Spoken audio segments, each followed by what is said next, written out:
Ready to give your Blogger blog the professional web address it deserves? Let's connect your custom domain in just a few steps. First, you'll need to purchase your custom domain from a registrar like GoDaddy or Namecheap. Once you have it, log into your Blogger dashboard.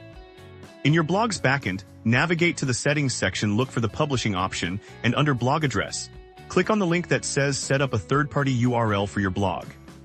In the pop-up window, carefully type your full custom domain address, making sure to include the www part, then hit the save button. Blogger will now show you a crucial piece of information, the required DNS records.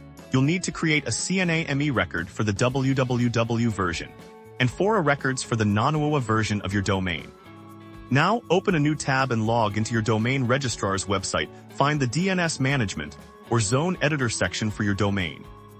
Here, you will create those exact records Blogger provided. This step is vital, as it points your domain to Blogger's servers. Save the changes once you've entered them all.